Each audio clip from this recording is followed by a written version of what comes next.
Poor boy save girl from burning vehicle. Surprising his billionaire dad desperate rescue in the heart of the city changes everything when a poor boy saves a girl trapped in a burning car, only to uncover a shocking connection to his billionaire father. Sometimes, true wealth isn't measured in money, it's in courage. When a poor boy risks his life to save a stranger, he ends up saving his family too. Before we go into details, click subscribe, like and comment where you're watching from. I would be glad to know this story goes as far as Canada, all of the United States of America, Australia, Africa, and even the United Kingdom. So let me know where you're watching from on comment section. I pray may the good God Almighty bless and preserve you all and your family. Amen. Let's begin. The flames lit up the night sky as screams echoed down the highway, while others stood frozen in fear. A skinny boy in torn jeans sprinted toward the burning car. He didn't think twice. Not about the fire, not about the danger. What he didn't know was that the girl trapped inside wasn't just anyone. And the man watching from a black limousine nearby was his billionaire father. The smell of smoke filled the air, but all Liam could think about was the faint cry coming from the wreck. With trembling hands, he pulled the girl from the burning car, coughing as sparks brushed his face. He had nothing, no wealth, no name. Yet in that moment he became a hero. What he didn't expect was that the man whose daughter he saved was the father who had once abandoned him, that he was poor, ignored, and working at a gas station. But when he saw a car crash and burst into flames, he didn't hesitate. He ran straight toward it. Moments later, he became the talk of the city, and the billionaire who came to thank him couldn't believe who the boy really was. Would you like me to continue the story from one of these openings, or help you refine the hook for a video intro/script format, like with voiceover pacing and emotional beats? The morning sun peeked over the rusted rooftops of Eastbridge, a neighborhood long forgotten by the city. 17-year-old Liam Carter wiped grease off his hands and leaned against the garage wall, his stomach growling. Another day, another repair job that barely paid enough for bread. His boss, old Mr. Jennings, shouted from across the lot, "Liam, grab the wrench! Customers waiting." Liam nodded and forced a smile. He was used to it, used to being invisible, used to surviving on scraps. But what people didn't know was that once, long ago, he'd lived in a mansion on the hill. Before his mother got sick. Before his father, the billionaire investor Richard Hale, turned his back on them both. Now, Liam's life was oil stains and empty pockets. Yet, even with nothing, he carried something his father never had. A heart willing to help anyone. That afternoon, as thunderclouds rolled in, Liam saw something that would change his life forever. A luxury car speeding down the wet highway, the driver screaming as it swerved out of control. Within seconds, the car crashed, metal twisting, smoke rising. People screamed. Some ran. Liam didn't. Without thinking, he dropped his tools and sprinted toward the burning wreck. Sparks rained down as Liam tore across the asphalt, the smell of burning fuel stinging his nose. The car was engulfed in flames, its hood crumpled like paper. He could hear the faint sound of a girl crying inside. "Help! Please! Someone help me!" Liam covered his mouth with his sleeve and tried to yank the door handle. It was jammed. The metal scorched his skin, but he didn't stop. He grabbed a wrench from his pocket and smashed the side window. Ignoring the shards that sliced his arm through the smoke, he saw her. A girl no older than him, her hair tangled, her face streaked with blood. The seatbelt was stuck. "It's okay," Liam coughed, his voice hoarse. "I've got you." He fought the buckle, finally freeing her as flames crept closer. He pulled her out just before the fire reached the gas tank. The explosion hit seconds later, knocking them both to the ground. People were shouting now, phones recording, sirens wailing in the distance. But all Liam cared about was the girl in his arms, trembling, whispering through tears, You saved me." Liam smiled weakly, brushing soot from her face. "You're safe now." Then, just as paramedics rushed in, a sleek black limousine stopped at the edge of the crowd. The door opened slowly, and from the smoke stepped a man in an expensive suit, his face pale as he saw Liam. His voice cracked, "Liam? My God, that's my son." The sirens faded into the background as the paramedics lifted the girl onto a stretcher. Liam sat on the curb, his hands shaking, his arm wrapped in a torn cloth. The world around him felt blurry. Flashes of red lights, people talking, cameras flashing. Then, footsteps, Slow, heavy, familiar. Liam looked up and froze. The man standing before him wore a tailored navy suit, spotless shoes. But his eyes were the same as the ones Liam saw in the mirror every morning. Liam, the man said quietly, his voice trembling. It's really you. Liam blinked, disbelief cutting through the haze. You know my name? The man knelt beside him. Of course I do. His voice cracked. I never stopped thinking about you. About your mother.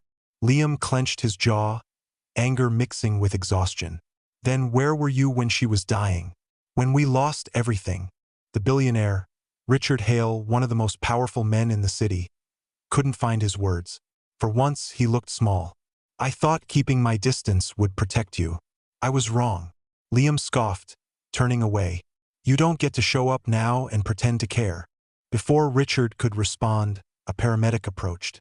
Sir, we need to take your daughter to the hospital. Liam's head snapped up. Your daughter?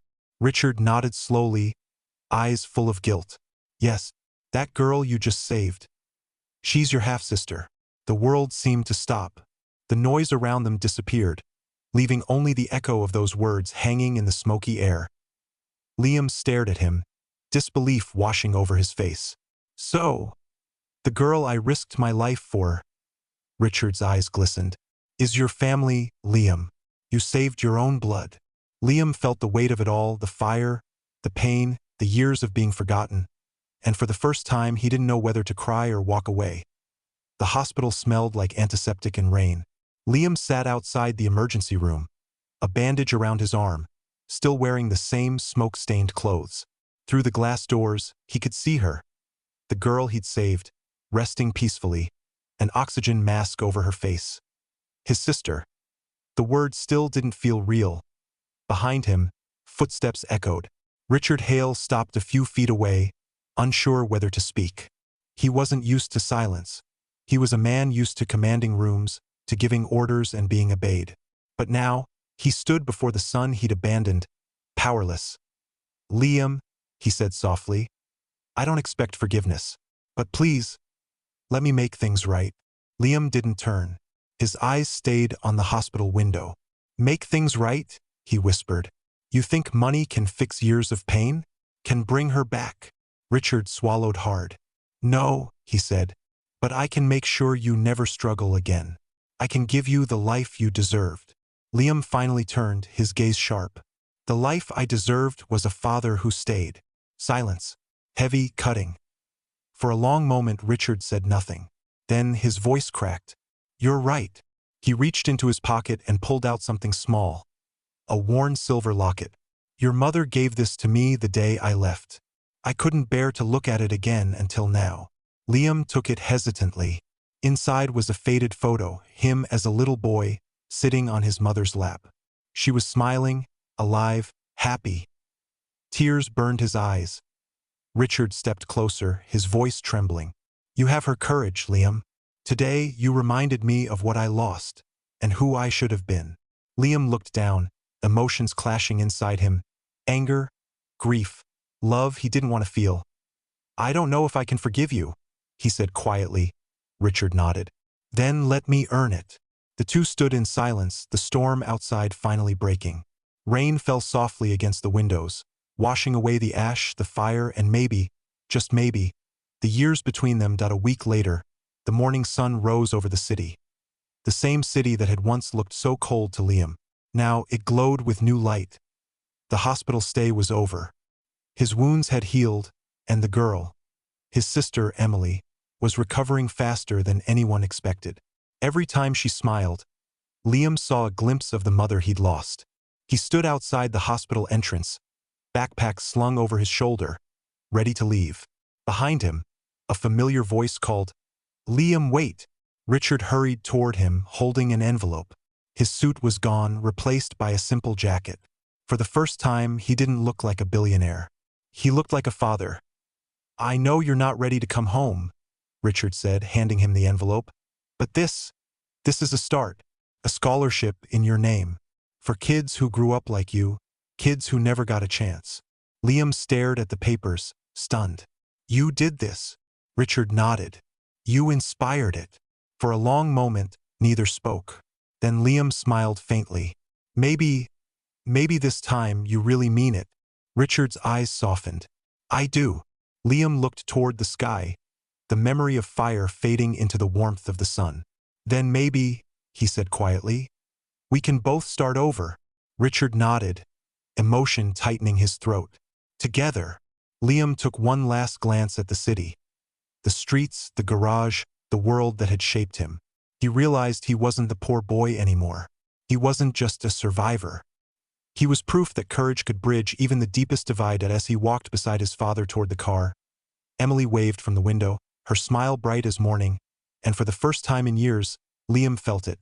Not wealth, not pride, but home. 6 months had passed since the fire. The story of the poor boy who saved a billionaire's daughter had spread far beyond Eastbridge. News outlets called him a hero. Social media turned his courage into legend. But for Liam, the real story wasn't about fame. It was about healing. He now stood at the gates of Hale Foundation Academy, a new community center built on the ashes of what once was his old neighborhood. The walls were painted bright white, the sign above the door gleaming in the sunlight. Hope begins where courage lives. His name, Liam Carter Hale, was engraved beneath it. Richard walked beside him, looking both proud and humbled. You built this, Liam. Every brick, every dream. It started with you. Liam smiled. No, Dad. We built this. Together. Inside, children filled the classrooms.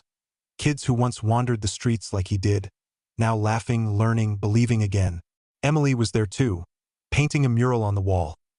A boy pulling a girl from the fire, surrounded by wings of light. When she noticed him watching, she grinned. Don't just stand there, hero. Grab a brush. Liam laughed, rolling up his sleeves. He dipped his brush into gold paint and added the final touch to the mural. A sun rising behind the two figures as the light streamed through the window. It hit the fresh paint, making it shimmer like flame and dawn combined. He paused, taking it all in, the laughter, the warmth, the peace. The fire that once nearly destroyed him had given him something far greater.